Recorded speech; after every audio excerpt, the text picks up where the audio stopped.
the two different worlds that I painted there, one with the walled gardens of AI and the other one with, open gardens with interoperable AI, it kind of sums up the difference between Web3 and Web2, or centralized and decentralized, in my opinion. And it's the difference between zero sum and positive sum. Welcome to the Ocean Missions Campfire podcast, where we explore ocean protocol, Web3 and blockchain data. Today we're going to be speaking with Richard. He is the founder of Algovera.ai, and he's working on some really interesting stuff inside of the ocean protocol ecosystem.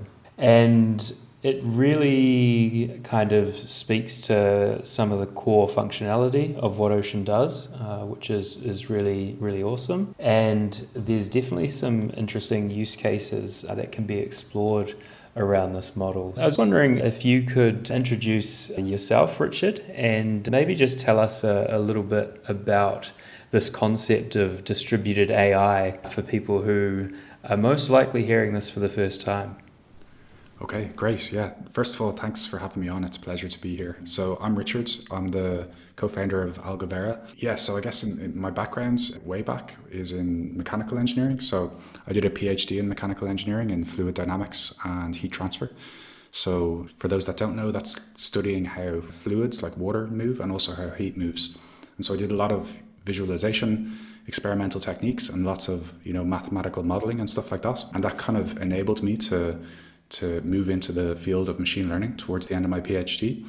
And after that, I worked in some tech companies as a machine learning R&D engineer. So that's my background. And then how Algovera came about was, I went down the Web3 rabbit hole and became really interested in, data ownership and things like that. And so basically trying to combine my background in machine learning with my new interest in Web3. And so in terms of distributed AI, I think the best way to describe it is by, how AI is done at the moment. And so at the moment, we have these AI apps that are made by, centralized tech companies who keep all of your data on their servers. All of the ideas that their machine learning engineers come up with are owned by the tech company. And so basically everything is owned by this centralized entity at the moment.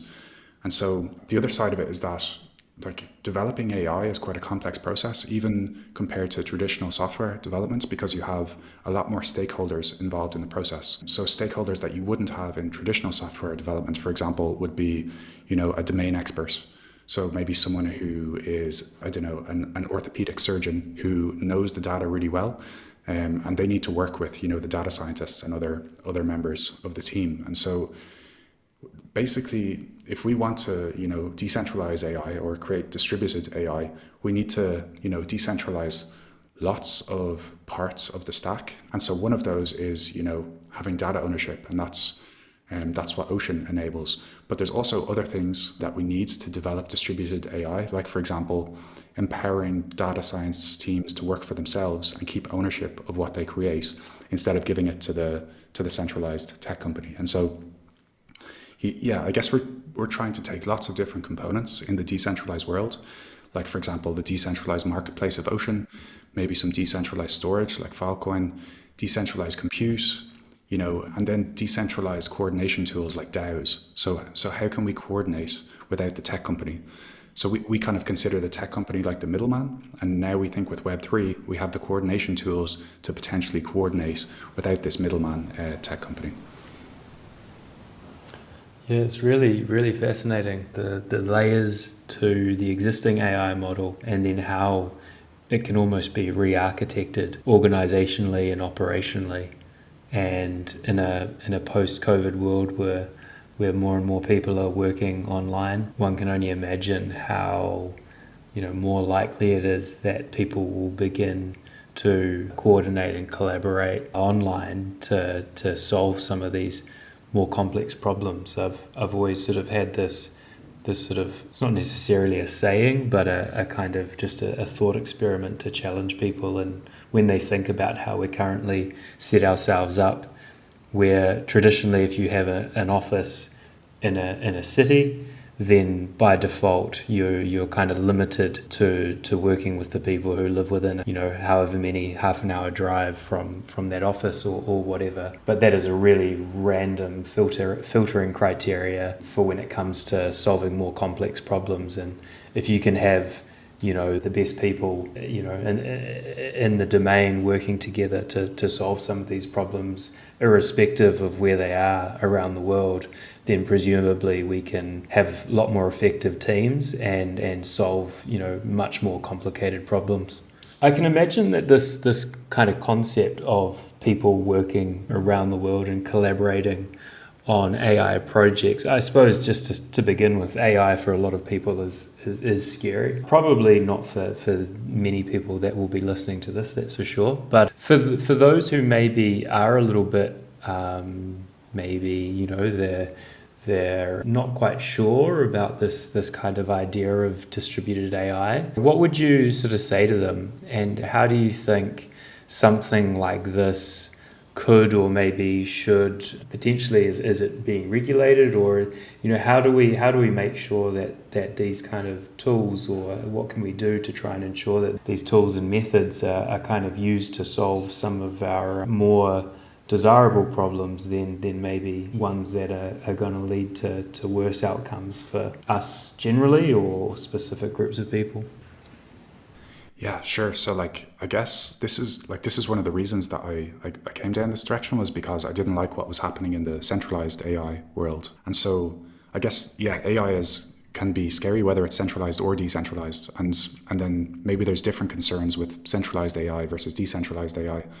But one of the concerns I had when I was working in the centralized AI world was the problems that people were working on. So I joined a company and I didn't know what team I was going to be on, and then I got put on the surveillance team. And in the first week, I was given this data set of, millions of images from surveillance cameras and asked to track people across different views.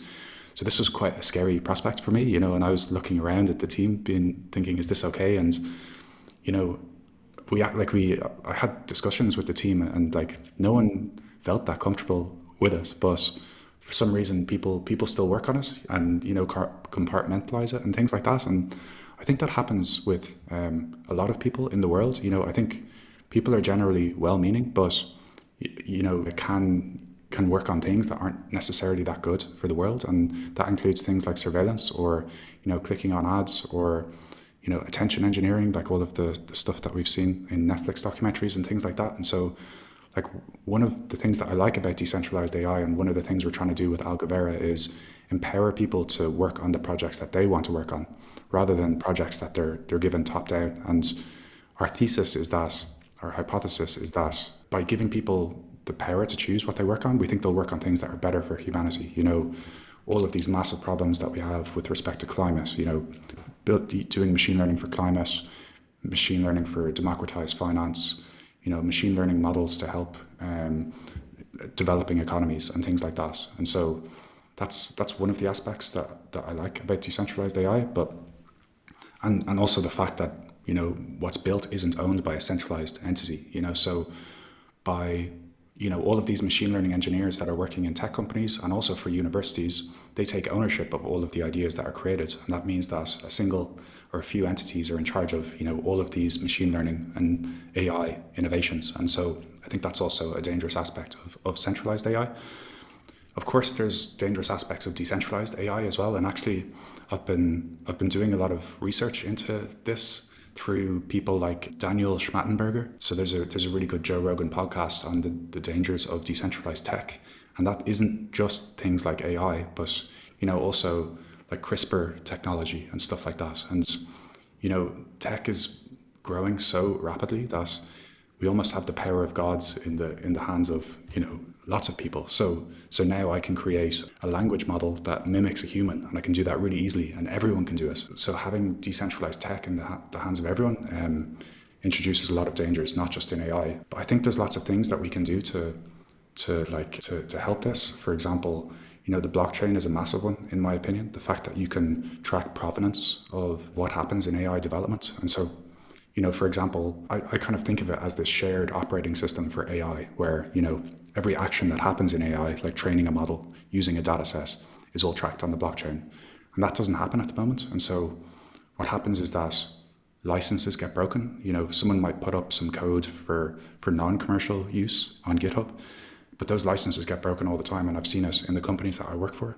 But what we can do with blockchain is actually, make the rules so that you can't do that. If a license is for a certain use, we can bake it into the platform that you can't use it outside of that license, for example. And so, yeah, I think like having increased auditability and accountability by the blockchain is one huge thing that can help to prevent the scary aspects of AI. And so, yeah, I guess just generally, I think, decentralized AI improves on centralized AI in some aspects, but we also need to be really careful and design with ethical principles. And that's what we're trying to do in Algovera, like consider all of these ethical considerations. And so, yeah, I think it's really important to always consider the dangers, but, I'm confident we can get away from these scary outcomes.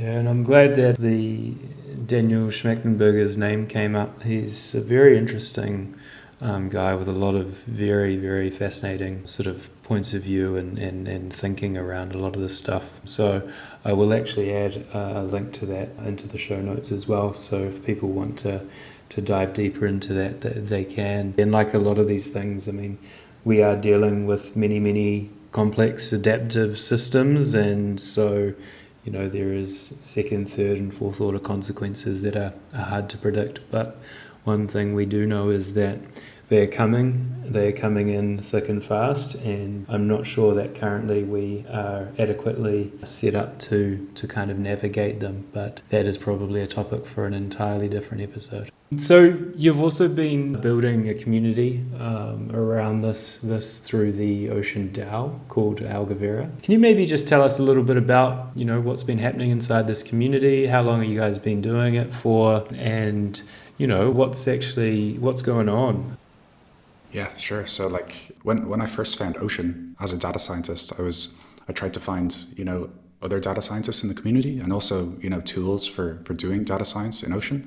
And there wasn't a huge amount, and the other thing with Ocean at the moment is that there's quite a few data sets on the Ocean marketplace, but they're not getting consumed. And so, our hypothesis is that the reason they're not getting consumed is because there's not enough data scientists in the ecosystem, and data scientists are natural consumers of data. And so if we can get more data scientists into the ecosystem, we think that can solve the data consume problem.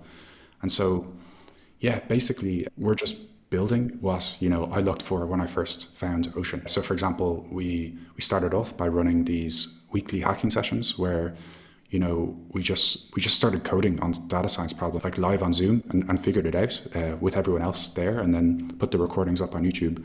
And people found those really useful. Like a lot of people said, this is exactly what I was looking for in the Ocean ecosystem and stuff. We've heard that from like 2 or 3 people, which is fantastic. And so we've just basically been trying to grow our community of data scientists with the end goal that, data scientists can sustain themselves in Web3. And so like we want to show people that there's opportunities available in the Ocean ecosystem. So we started a grants program to help people kickstart their ideas in data science. We're starting to partner up with other projects in the Ocean ecosystem like Insight to do freelance work and tournaments for them. We're also planning to run a hackathon with links on brain-computer interface. Robin from Data Union is in our ecosystem. We just started some hacking sessions to create a face anonymization algorithm, which we'll all share ownership of. So we work closely with lots of different projects in the Ocean ecosystem who have data, but need the help of data scientists to extract insights and process this data. And so yeah, like there's not a huge amount of data scientists in Ocean, like I said, and Web3 in general. And so we want to be like one of the go-to places where data scientists can come, can learn from each other, get trained up on all of these new resources, get funding opportunities, work on different projects. And so that's the community aspect of Algovera. It's awesome to see how much the community's grown and the level of engagement and enthusiasm around, the grants program. And I think it was just last week you shared a number of projects that were active, and there's a lot of really exciting stuff coming out of the community. From a sort of technical perspective, I can assume that building AI and tools surrounding AI are already going to be relatively complicated. When it comes to building distributed AI, I mean, what are some of the missing pieces of the puzzle? The assumption being that this is really where it's kind of starting to happen, and that there's no real pre-existing tech stack that has kind of predated it. Yeah, you're right. And that was part of the reason that we wanted to do the hacking sessions, was to figure out the process for ourselves, because the process and the workflow is quite different for data scientists in Web3 for a number of reasons. They haven't used marketplaces before or paid for data or, any of these like DeFi liquidity pools and things like that. But also they haven't used, DAO tools to coordinate. They've never shared a treasury. They've never, voted online. And also, like, working with private data is a very different workflow. So data scientists are used to having access to the full data set locally, so you can inspect, every single result and things like that. But with computer data, for example, it's a very different workflow where maybe you have some sample data, like a few images or something like that. And so you need to make sure your model runs on the sample data, and then make sure everything works before you send it off to the full data set, because you probably have to pay for the compute job then as well, right? So yeah, it's a very different workflow that we've tried to map out, and we're working to convert into a course that can train. So at the moment we send the data scientists to our hacking sessions, which is 8 hours to watch, and so we're trying to condense that into a course that can start to train people up in this new workflow. And so that's from the data science side, but from the tech stack side, it's also very different. So basically the whole stack is owned by the big AI companies like Google, Amazon. So if you're a data scientist, you store your data on AWS. You probably use compute on AWS. Maybe you even work for AWS.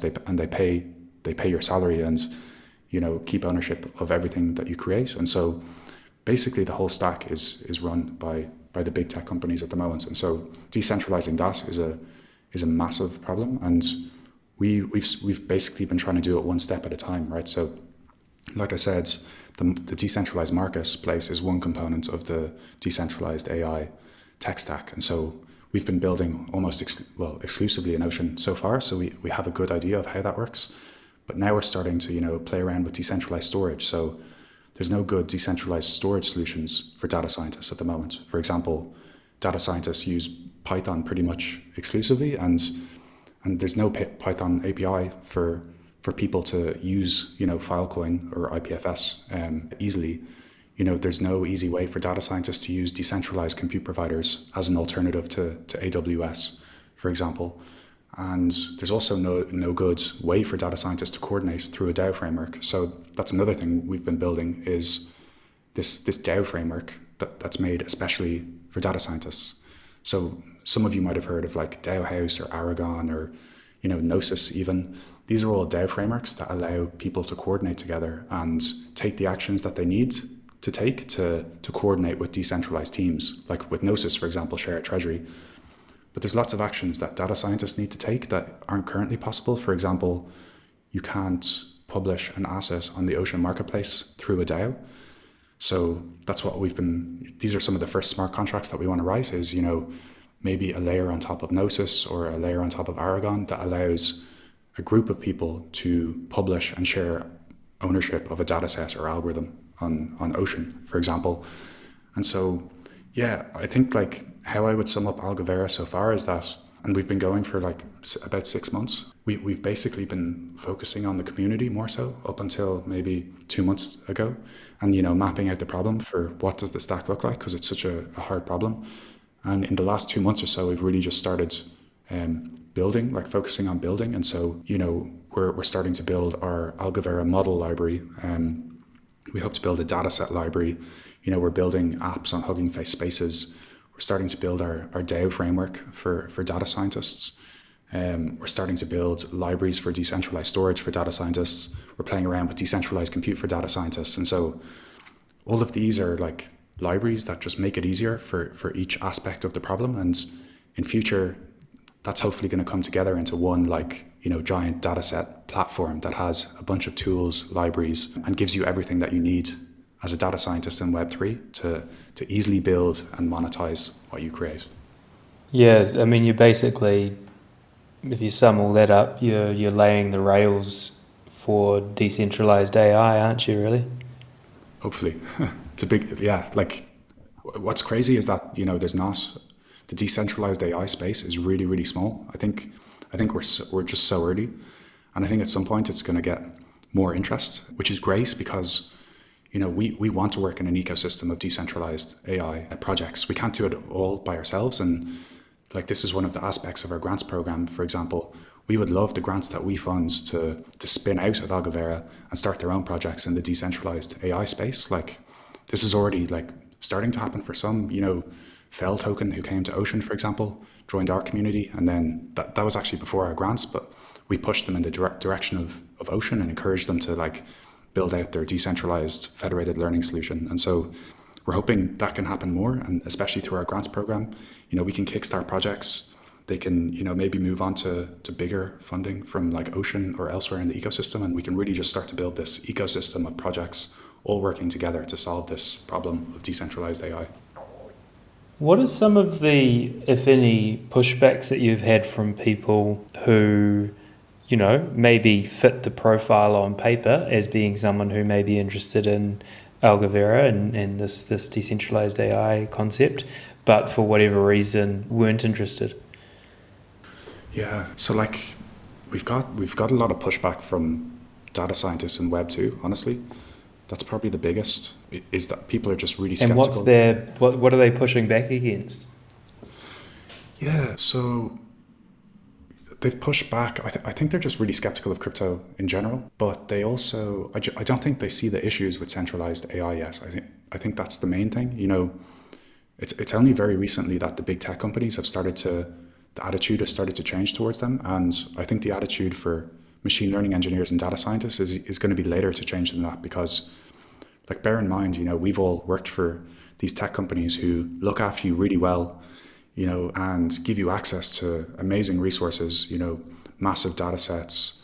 And so I think there's like a little bit of worship that goes on with these big tech companies. People hang off every new academic paper that's released and stuff like that. I think the reaction we get is because, we're kind of hating on something that they love so much, or they're so fond of. So I haven't heard any like really good critiques, and I'd love to hear some great critiques, because that means that we can solve the problems that they're talking about. But most of the reactions we've got haven't been kind of structured arguments, more like reactionary, I would say. It's interesting. Yeah, interesting. More of just a gut reaction as opposed to, and look, hey, I mean, there's not too many people just sitting around over a morning coffee thinking about how they might be able to decentralize AI, is there really? Yeah, exactly. I just thought of a few there. Like we got, decentralized AI is dangerous. We've got that comment before, and like we even got told that our website was too combative. The message was too strong against big tech and stuff. Even though I don't think we even mentioned big tech on our website, but we actually had to go back and look at our website and think, like, is the message we're saying, is that too combative? Should we be, and how should our message be? Should we be combative against big tech, or should we, not kind of give out about big tech and just build something that's better, But I think like the way that I feel personally is like some kind of disillusion with the way the world works at the moment, and that includes big tech. And so the message that we're trying to send across is, it's kind of like it resonates with me, and so I'm hoping that it resonates with others. But maybe also it's not the best message for people who, really enjoy their job in big tech and aren't aware of some of the dangers and stuff. So yeah, it's tough to figure out what the message should be. Interesting. Can you maybe tell us about some of the potential use cases that excite you with regards to decentralizing AI, just to maybe sort of shed a bit of your own personal point of view on how this could actually be leveraged for the better?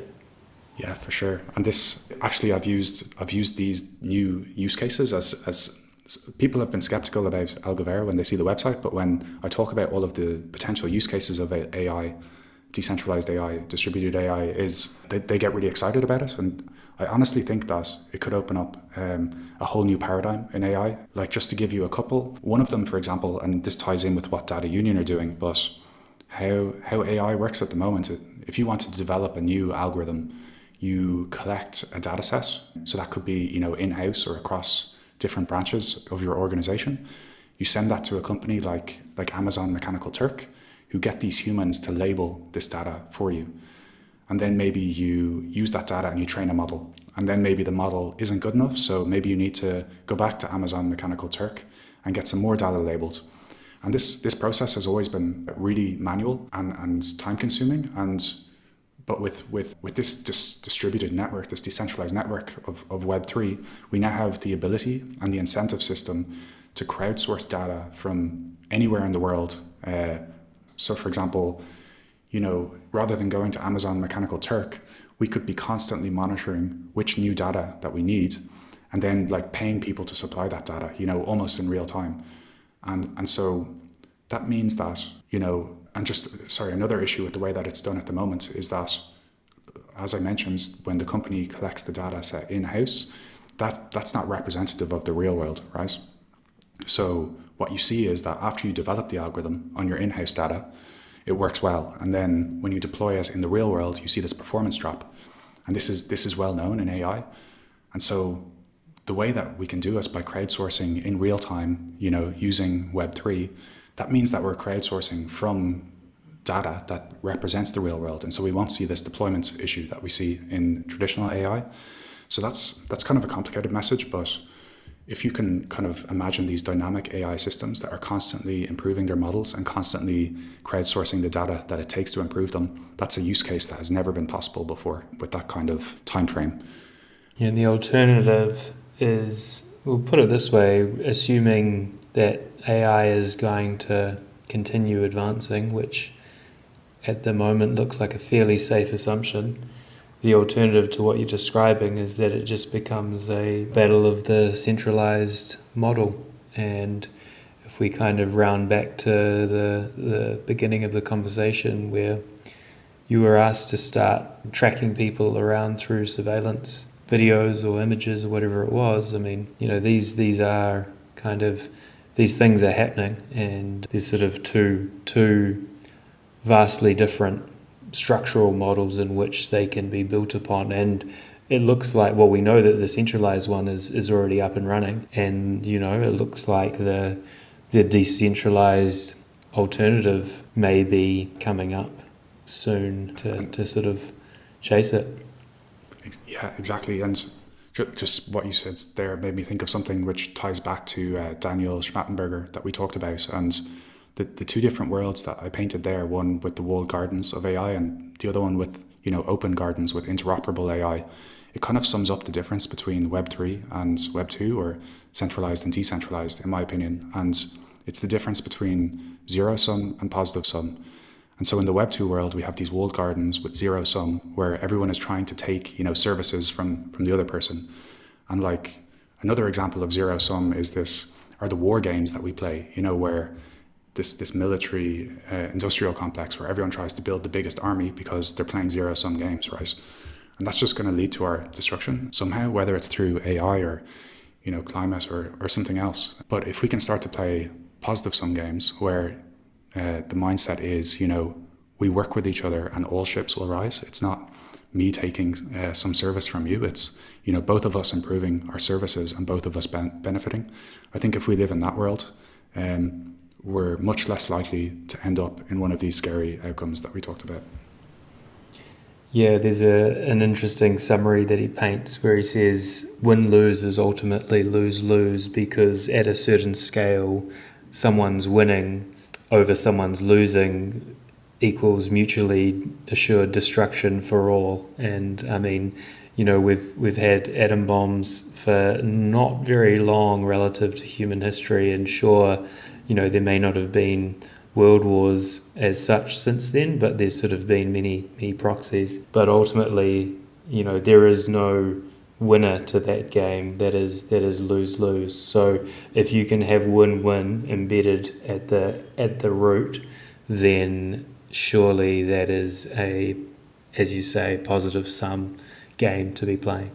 Exactly, yeah. And we were talking about in Algovera about like talking to Daniel Schmattenberger and stuff. It would be so cool. Maybe he could come on this podcast and, we could chat about this stuff. I'd love to get him involved in, he's mentioned Web3 a few times in the podcast and YouTube videos I've watched. So he seems interested, and I'm sure because they talk about AI so much in the podcast, I'm sure the concept of decentralized and distributed AI would be of interest to him. So yeah, hopefully we can get thinkers like him in the space to like help develop our thinking. And yeah, I'm just really excited about where all of that could go. Well, there you go. Daniel Schmachtenberger, if you're listening, please reach out. On that note, for people listening and they want to find out more, we will have links to all of your socials. But what would you recommend for someone interested in learning more? Where should they go? I think, our Discord is probably the place you should drop in first and just see like all of the activity that's going on. Like we also have our YouTube channel with all of our playlists for all of the hacking sessions. We put up quite a lot of material there. We're starting to build out our docs and stuff as well, and we've lots of other social and like Twitter and stuff like that. But I'd say, like the main place where things happen is our Discord. So just drop in, like join in any conversations that you find interesting, and the community is like really helpful. So we'll make you feel at home and like point you in any direction that you want to learn more about and stuff. So yeah, just drop into the Discord and reach out.